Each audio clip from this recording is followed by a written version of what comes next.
Joining us, D.C. Communications Director and Chief Strategist for the RNC, Sean Spicer. Sean, thank you for joining us. Sean, I'm sure you've been eavesdropping. We're talking about your candidate's infatuation, I will say, with Vladimir Putin. If you were alone in a room with Mr. Trump right now and you were counseling him on his Putin dance, so to speak, what would you say to him? Well, look, I think Donald Trump's done very well without my advice. He'll continue to do well on his own. So I'm not going to give him advice. I think he speaks for himself, and he articulates something that I think is why Americans are tired of doublespeak. He speaks his mind, and I think that's something that most Americans right now find attractive in a world where they're being spoon-fed sound bites and more of the same of the establishment do you think it's that Hillary Clinton represents. Do you think it's okay that he gives kudos to a man who is basically a dictator, a man who jails journalists, a man who invades countries? Do you think it's okay for your candidate to be giving him kudos?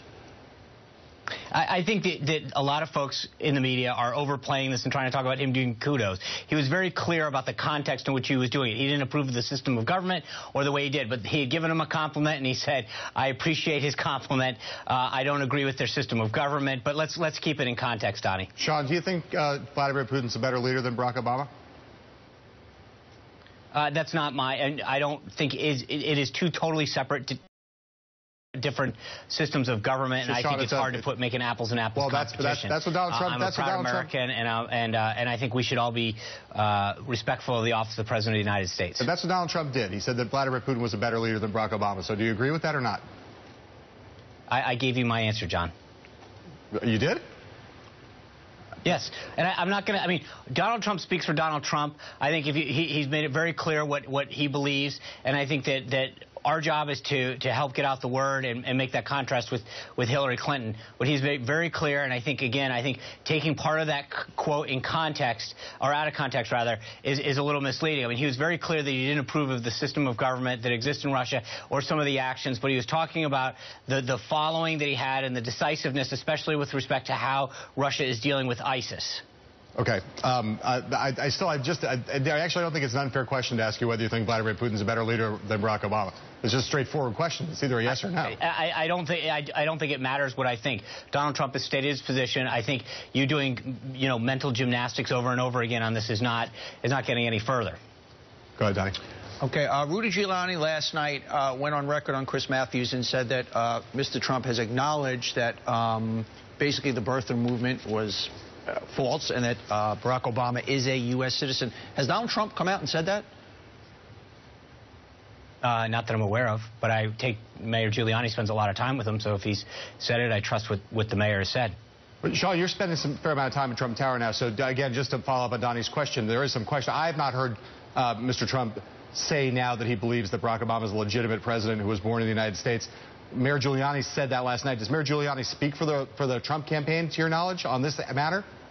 Does he have Donald Trump's proxy on this? Mayor Giuliani spends a lot of time with him. I know that, and he has his counsel. He's giving him counsel and spending time with him on a variety of subjects. So I'm sure that if the mayor, then that's what he believes or he said. But right. I have no reason to doubt what Mayor Giuliani said. Right. But do you know, just a matter of fact, whether Donald Trump believes Barack Obama was born in America now?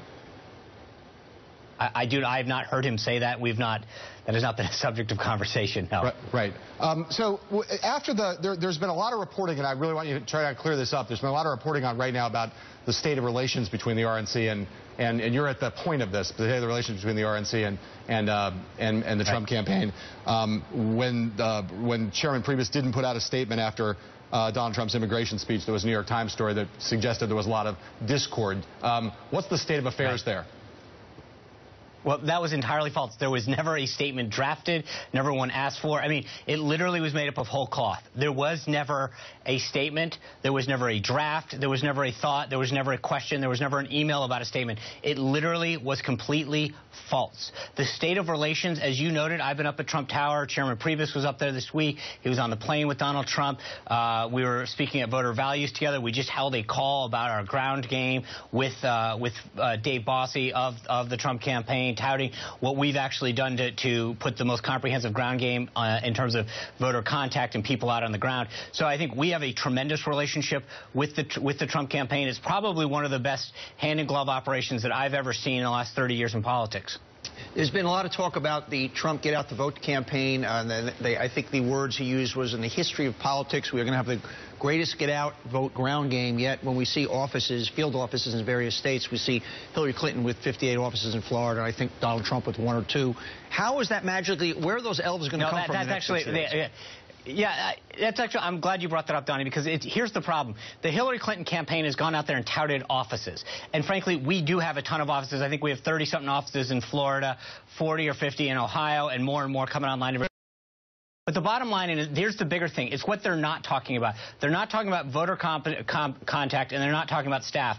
4 years ago, we started deploying staff in all of these battleground states on a year-round basis. We've made over 4.4 million voter contacts. We have over 6,000 staff in the field right now. In context, we had 596 in the 2012 election.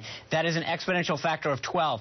We can tout those numbers. We can talk about our staff. We can talk about our voter contact. The Clinton campaign, by their own account, just got staff into the field a few months ago. The only thing that they can talk about right now is staff offices. That's like me talking about the number of cars that I own as like somehow I'm a good driver. You need drivers in those cars. We've been out in the field for 4 years now, making voter contacts, training people. We have the most comprehensive ground game, bar none, of any political operation in history. Sean, real quick, Vice Presidential nominee Mike Pence has said that he's going to release his tax returns. When he said he was going to release his tax returns, he said Donald Trump and I are both going to release our tax returns. Do you know of any plans currently afoot for Donald Trump to release his tax returns?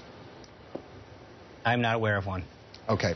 But I think, you know, when it comes to disclosure, I'd like to say, I mean, one of the big things right now is in terms of the Clinton Foundation. I mean, we've got a huge transparency issue there in terms of, so I think if we want to really get out someone who was in government and had an opportunity to show, instead of shredding emails, let's find out what's out there. Appreciate if the Clinton campaign refuses to give up the emails from the foundation, show really what happened and what the quid pro quos were. I mean, that's where the real transparency issue is. Sean, I appreciate that. I think the ultimate transparency issue, in fact, is this tax return issue, and I appreciate you don't know whether he's going to do it or not. I'm interested, since Vice President, or not, since Governor Pence said that it was going to happen, I was hoping that we were finally going to get those. Anyway, Sean Spicer, thank you very much. We have a special guest up next.